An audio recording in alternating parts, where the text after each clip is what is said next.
Welcome to inspireWord, everyone. We are really excited tonight. We have a very, very special guest with us joining, and Psalter. She's a pro-life advocate, an awesome pro-life speaker, and she's a mother of four. We're going to be talking about her inspiration behind her pro-life, her pro-life life, I guess, and her inspiration behind that. She has four beautiful children. One of which we're going to talk about tonight, Meghan, who has inspired her and her whole family. And you're going to hear such an incredible story about a mother, a wife, who is not only taking care of her whole family, but also her experience with a child with special needs. But always first, we want to thank Catholic Order Foresters, Solidarity Health Share, and Charity Mobile, the pro-life company, for helping us bring awesome conversations like this to your living room. And we want to thank Ellen for inviting us into hers. So without further ado, we will invite in Ellen Psalter. Ellen, welcome to inspireWord, and thank you so much for joining us. Hello, thank you so much for having me. It's a great honor. Nice to see you, Joe. Yes, great. So we might have a little bit of a lag at first, so forgive me if I talk over you. But you know, Ellen, for those that may not be familiar with your story, and we're going to get into Meghan's story and your family story, maybe start with letting us know what your upbringing was like. You know, what kind of family, where you grew up, and what it was like growing up in the Psalter household or the household. Yeah, so thank you. I was raised by my mother and dad, who were married for many, many years before my father passed away a few years ago. And we just had a wonderful upbringing. So I was really blessed to I didn't suffer much. Everything was joyful. I went to a beautiful Catholic school, Divine Child in Dearborn, Michigan. And I had 5 siblings, and we were all very close in age, 5 children in 8 years. And we had a really great upbringing. And I'm grateful to my parents for teaching us the faith at a very young age. They were constantly, at Mass and teaching us about the saints. So my faith was fostered at a very young age. I was really, really grateful for all of those gifts, and That's that was wonderful. able to spill into my life now. That's great. Well, so you've had 4 children, of course. You know, we have a half hour, so we're going to try and just jump right into it and talk about your inspiration behind your pro-life efforts, how you got so involved with that. But tell us your story, from the beginning when it comes to what inspired you to start really focusing on the pro-life movement. Oh, thank you. I really was always, of course, pro-life. And I remember way back when I wasn't involved in much, and I received a phone call that I had signed up to volunteer. And I said, well, I don't remember signing anything up, but I'd be happy to volunteer. Bake cookies, and I started putting candles together, and I started working for organizations, volunteering for organizations, and just being out there praying at abortion clinics. And it just spilled into graces that Jesus gave me actually from a very small age. And I look back at my life and I think, wow, he was fostering these graces and this wisdom that I was having, and a desire to love everyone. So from the time I was a child, I was very drawn to people with special needs. I was drawn to babies and children and the dying. So I had this really broad heart that the Lord gave me, and I was grateful for that. And then we had our first 2 children, and they're very healthy. And then we were pregnant with our 3rd child, Shannon. And at 22 weeks gestation, she almost died. And we have this whole miracle story that wraps around that. And really, I had to spend 13 weeks laying on my left side, not even, able to stand. And that's when I dusted off my Bible, cracked open the Bible for really the first time in an adult Bible and not the children's stories. And I started reading scripture and falling more in love with Jesus. And he was preparing my heart for what was to come. And then we were blessed with a special needs child. And so at first, though, Shannon was not supposed to survive. Did I understand that correctly? That is correct. Wow. So Shannon, for everyone to know, she's the little tech genius who I just got to work with before we got this going. So thanks to her for helping out. And, obviously she does a way better job than I do. If you look at your set versus mine, you look like a movie star. And I look like what my friends say, a hostage situation. It was a bad hostage video. But hey, it's all about the spotlight on the speakers and your wonderful stories. So thank you to Shannon And so then you had Meghan, and could you just kind of start from the beginning of the story with Meghan and kind of how everything unfolded and the inspiration that's brought you and many others, and now you're a pro-life speaker who at CatholicSpeakers.com we are so blessed to represent and help book you at at events. Kind of just start from the beginning if you wouldn't mind. Okay, well, thank you, Joe, again for having me on, and thank you for the venue that you've offered me to be able to spread this word about the pro-life movement and Meghan's life with our whole country. I've been able to do some traveling, and I appreciate the opportunities that you're giving me, Joe. And so I have this beautiful story. I have so many beautiful stories to share. We have such a limited time. But when I speak to the crowds, and I've spoken from kindergarten through the dying, medical conferences, women's conference, men's conferences, and I really, really do love children. So I speak to them, and it's always at different levels. And really, we had our third child. Like I said, she lived. She's very healthy and beautiful soul. And when I was in the chapel years ago, we were willing to have more children and praying for more children. And I heard Jesus's voice and the Blessed Mother's voice in the chapel every time I was alone in front of Eucharistic adoration. And the voice was always the same. It was always a quiet whisper. And Jesus said each time, "Ellen, will you take a special needs child?"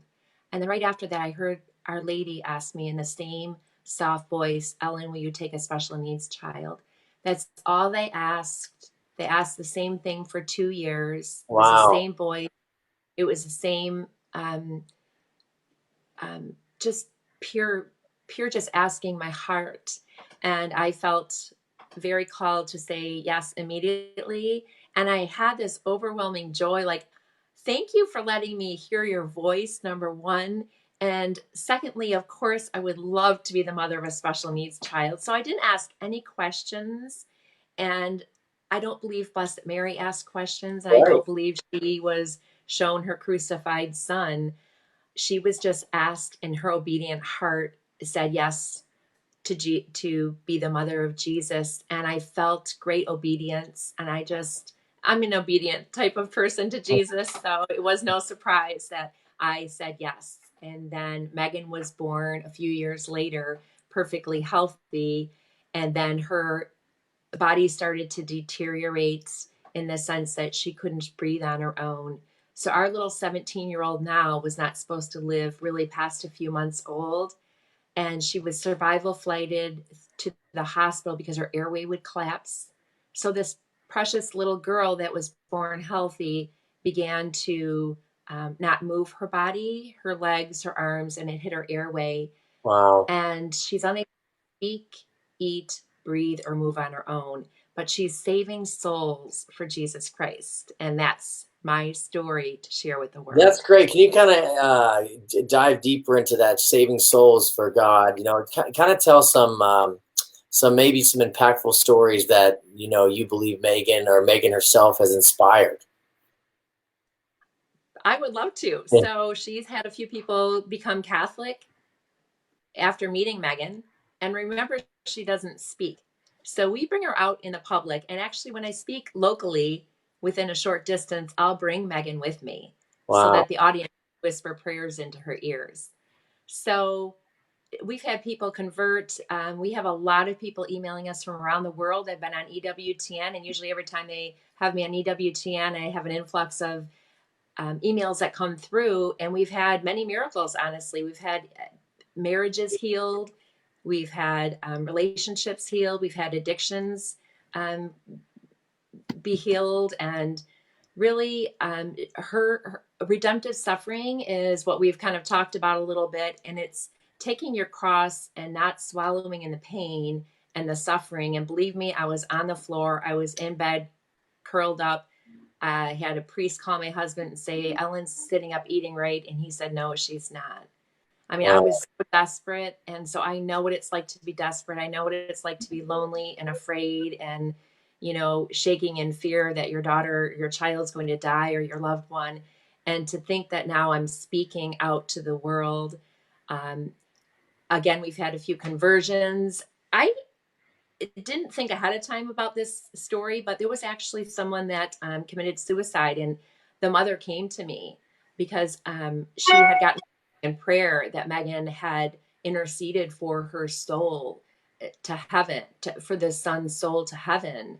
And so I took this to prayer, and Jesus confirmed an actual vision that he gave me of this boy and Meghan taking his soul and handing his soul to Saint Therese, who handed his soul to the Blessed Mother, who handed his soul to Jesus Christ in Oh, heaven. wow. So that's one of the stories that came to Wow. mind.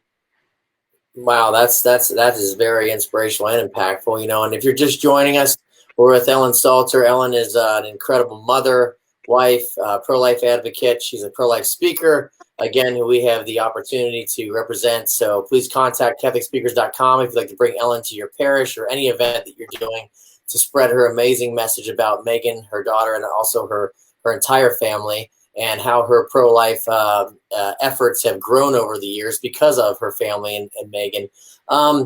Ellen, we have a question asking, is it hard as a mother to go out and talk about Meghan as a special needs child? Well, it's very difficult because I am not shy to share how crumbled to pieces I was, but I have to share the pain so that I can bring people to understand what redemptive suffering is and how you can redeem souls for Christ. And that's what she's doing. It's very hard. I pray really, really hard. No talk is the same. And the reason it's not the same is because I go in front of the Blessed Sacrament and I will pray for months for each talk, down to the very minute. I have priests praying over me. I will receive counsel, and the Lord really tells me what to share with each group of audience because he knows the souls that will be there. It is very hard, and I have to recover for a week or two after because I pour so much of my heart and my soul into every talk. I am spent when I'm done, and that's how I want to go to heaven. It's hard, but I'm being obedient to Jesus. I wouldn't choose to do this. Jesus has asked me to do this. And so I am doing this to be obedient. And I want to thank that person for that wonderful question. Thank you. Well, that's, again, very inspiring, Ellen. As a mother, it's a whole other level of love, when it comes to your kids. You mentioned giving talks. How do you prepare for talks? So, I mean, this is not something where it's like you're just giving a motivational speech about business or something. I mean, you're talking about something that's so near and dear to your being. What do you do before, to prepare, and what's your routine? My routine is as soon as I hear that I'll be a speaker, I start praying for the souls to attend.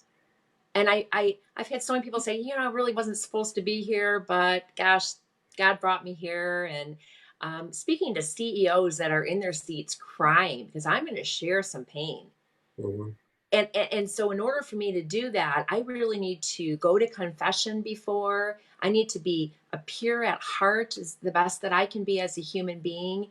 And I have spent up to 8 months writing a talk. I'm going to say whatever the Lord tells me to say, and he tells me in chapel in front of the Blessed Sacrament. And so I write down, and many times I'll have a message specifically for that group. Sometimes it's a specific person that needs to hear a specific message. And so I'll have someone come to me after and say, that was me that you were talking about. And I love that. That's how you prepare. It's always in front of the Blessed Sacrament. That's the best thing to do for anything. In fact, as I'm watching and seeing comments come in about you, everybody keeps saying you're a beautiful speaker. So those that have obviously have already seen you speak. Ellen, we have a couple more questions. I'm going to paraphrase really quickly. But actually, one that I'm interested in, what is one of the most impactful stories that you would have in your pro-life ministry so far, but also maybe that something has to do with Meghan? And then we'll kind of get into more things that surround that. But first, what would you say an impactful story that comes to mind surrounding maybe Meghan, and then maybe surrounding the pro-life initiatives you do as a whole? Sure, gosh, I have a lot of stories to share. My favorite story is something that I title Ellen or Meghan, I love you just the way you are.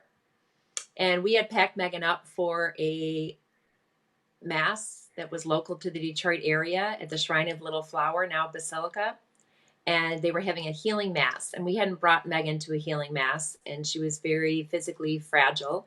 And my husband and I packed her up, and my parents met me there, and my sister and a few friends. And I was really emotional, and I was telling Meghan what a healing service is, and if it is God's will, he could heal her.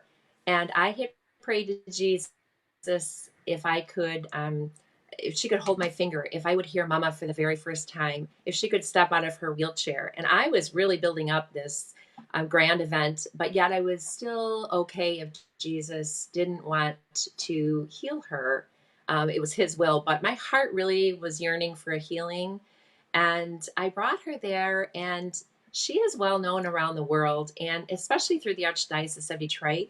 And people started circling us and trying to get really close to her. And it made me feel a little uncomfortable because, to be honest with you, I was just there for Jesus. Right. And my husband is just this wonderful man. Shout out to him and my other children, Lauren, Michael, and Shannon. And he's very gracious, and he's very humble. And he was just joyful that they were all there and wanting to see Meghan. Well, I was crying. And so I brought Meghan in the other room, and I was praying privately until Mass started. And I brought Meghan out. And after Mass, the priest laid his hands on Meghan. And I was just so filled up with emotion. And I had built up my heart, and the priest left, and there wasn't anything. I didn't hear a mama. She didn't squeeze my finger. Her eyes didn't focus, and she was not healed at all. And it's almost hard to talk about because it's so emotional, but Jesus appeared to us right then. And I wasn't looking for Jesus. I was looking at Meghan, and I was crying so hard. I didn't want anyone to see my face. And behind me appeared Jesus, so I could see him fully from head to foot. And didn't even turn my head his way. I was still facing Meghan, and my body radiated with heat, and I could feel him press against me. And he moved me into where I was right in front, where we were nose to nose. And he spoke the words that have changed my life. And the words he spoke were, "Meghan, I love you just the way you are." Wow. And it was so healing for my heart. And I love to share that story because in this world, what we're experiencing today, if each person loved the person in front of them for who they are, and I encourage especially children to please don't change for anyone except for Jesus.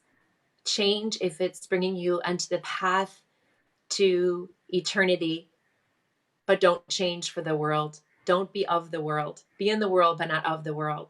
That is my favorite story to share. And I can go into more depth at a talk with that story. And I have several more like that. Well, that's, again, super inspiring. And I got chills just listening to you tell it. We have a question from a Thomas S., actually in Michigan. You mentioned the term redemptive suffering. Could you further explain what that is? Sure. Redemptive suffering is taking your pain and your suffering, which is very real. Jesus gave us hearts to feel every emotion. He felt every emotion on the cross. What I do when I'm feeling like I'm suffering is, number one, if you're suffering and it brings you to your knees, it's beautiful. The crucifix, the cross is beautiful. No, you'll never have to carry your cross alone, because Jesus appeared to me another time, which I don't probably have time to get into. And he shared how we are never alone. So redemptive suffering is taking your suffering, uniting it to Jesus on the crucifix, and him. It's almost a two-way communication between you and Jesus. And he's actually using your suffering to bring souls to heaven. So Meghan's redemptive suffering is that she's actually bringing souls to Jesus Christ. Wow. And any suffering should never be wasted. Suffer well, my friend. Right. Well, that's we're laughing because it's such a beautiful message you just gave there. I mean, that's a lot of the Catholic teaching is suffering is what we need to embrace. I even saw some comments over there. I think our friend Judy Hare said something, suffering is inevitable, Pain is inevitable, but suffering is a choice. So I probably butchered that, but a lot of friends joining. But it was beautiful because it made me think. We are going to be given pain in life. It's just how we handle it and how we offer it up, as they say, to God. If you're just joining us again, this conversation will be posted on inspireword.com. Please go to inspireword.com and sign up for our mailing list. You can see many conversations like this one we're having with Ellen tonight, with many other faith-based leaders. And please, please, please sign up, because we'd love for you to join our community as it's ever growing now. We've reached a global audience. InspireWord is about inspiring people, and it's sounding exactly what it is, inspiring people during the tough time of COVID and beyond. So, Ellen, one or two things about life not going exactly as you planned and just saying yes to our Lord Jesus, right? As we're coming down to the final 10 minutes here, I'd love for you to just dig deep inside your heart and talk to these families, people, individuals who are, they're struggling in their own minds, whatever problems they're having, whether it was brought on by the COVID-19 crisis or whatever. There's going to always be problems in life, like we just touched on. Could you just talk to them about how you've overcome hardship and adversity and what you've learned about that, suffering, everything you said, etc.? Wow. Yes. Okay. I'll do my best. So I think that when you're suffering, the first thing I would do is find a place in your home or where you're at where you can have silent time. And I would grab a journal and I would start writing. And you will see how Jesus can carry you through the suffering. And you are never alone. Whoever is suffering out there, if there are some listeners that I'm sure I prayed for, that people tune in that really need to hear, is there is joy in suffering. Our family is bursting with joy, but we weren't always bursting with joy. Go to confession, keep your heart pure, receive the Eucharist, lean into Jesus so much so that if he were to move, you would fall. Just lay down on a floor, lay by a crucifix. If you're Catholic, go to or not Catholic, go to a priest, be blessed, be anointed. And really, I like to sit in front of a crucifix. And if you have a really good crucifix that's not really all cleaned up, all the better. And pray to the saints and the angels and your guardian angel to really guard you. Another time it's just coming to mind, if we have a minute to share, when I was at church. Again, it's a little bit longer story, but Jesus appeared to me again. And for those listeners that are suffering, I was so alone. I was so broken, so weak, so fragile, standing in the back of my church, little children walking up to communion. I knew my daughter would never walk. She didn't have a friend. She didn't have anyone she didn't have a school. I was so scared, and I took her to mass, and I wasn't even supposed to drive alone with her. And I knew the Lord was calling me, and I said, oh gosh, it'll take me 2 hours to get her to mass. And I loaded her up and I got there. And when the time for consecration came, and the priest lifted the host and consecrated the bread into the body of Christ, I heard those words. I saw the priest, but I was standing in back with Meghan. And when he lifted the chalice, and he spoke the words to consecrate the chalice, the wine, into the blood of Christ, Jesus appeared to me, and he stood right next to Meghan. And I was sobbing. I was so alone. My cry was that I was alone. And he said to me, in all his mercy, Ellen, I have shed my blood for you. I will never leave you. So I can't think of a better story to share to listeners that might feel alone. He is with you. He's holding you. Call on the saints. Call on everyone that you can, and you will receive graces and mercy and wisdom you've never experienced before. And then it will turn into joy. And I can always be reached through Catholic speakers if anyone has a question. People email me around the world, and I answer every email. So if anyone wants to reach out to me, that's fine with me. Wow, Ellen, I'm just That's all. speechless. Your stories, and that's what this whole conversation inspireWord series is about, is hearing these personal stories as if we're sitting in your living room right now, having a conversation, which is why people, I think, love it, because we, again, want to thank you for inviting us and our network into your home tonight to discuss such an inspirational message. Um, Again, yes, please reach out on CatholicSpeakers.com to Ellen. She'll have on her profile page. You can contact her directly through there. Ellen, thank you so much for being such a wonderful example and light to the world. I'm watching the comments come in and how many fans and friends and people that know who you are just leaving beautiful messages. Oh, thank And you. we are so blessed to work with you. Really, I saw a couple questions come in like this, but I'm also curious. We're coming down to the last 5 minutes. What is it like every day for you? What's an everyday routine for you and for Meghan? Well, it's very busy. Right now during COVID, we do have a handful of nurses and they work part-time and come to our home to help. So they've been all canceled. So I wake up every day at 3 in the morning and my husband stays up till 3. So we figured it was the hour of mercy, a good time to, changing the That's guards. that's And beautiful.